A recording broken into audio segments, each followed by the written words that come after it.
आज था दशहरा, तो हम तैयार होके निकल पड़े शाम के टाइम रावण दहन देखने के लिए।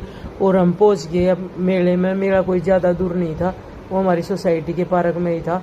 और वहाँ मिली मुझे मेरी दो फ्रेंड, उनके साथ गपशप किया। फिर देखा बहुत ज़्यादा पब्लिक थी, भीड़ थी। और हमारे बच्चे कहीं गुम हो गए थे, हम इधर उधर भाग रहे थे, देख रहे थे कहाँ हैं, क्योंकि वो हमसे 5-10 मिनट पहले आ गए थे।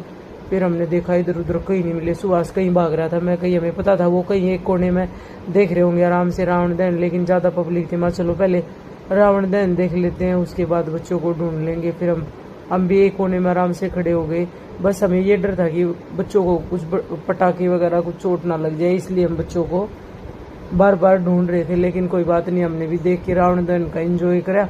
फिर देखे मेरे पास में ही दिखे मेरे को दोनों बहन भाई आराम से साइड में खड़े थे। बहुत समझदार है मेरे बच्चे दोनों। और फिर मैं अपने पति के पास आई तो मैं बोल रही थी इनको कि पहले अपने अंदर का रावण जलाओ भाई, जब रावण दहन को देखना, ठीक है। ये जो पुरुष जाति होती है ये रावण से कम नहीं होती।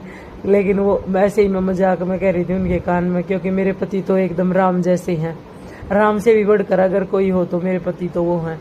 फिर हमने देखा दूसरे रावण का दहन, जो बच्चों ने वेस्ट मटेरियल से बनाया था। और फिर जिन बच्चों ने पार्टिसिपेट किया था वो उनको इनाम दिया गया। फिर यूवी को लगी थी वो पॉपकॉर्न ले रहा था, और नैनू खड़ी थी आइसक्रीम का वेट कर रही थी, बोली मुझे तो आइसक्रीम चाहिए। फिर हम चले गए मिल्क पॉइंट पे जलेबी लेने। साल में एक ही बार जलेबी खाते हैं हम दशहरे के दिन, गर्मा गर्म।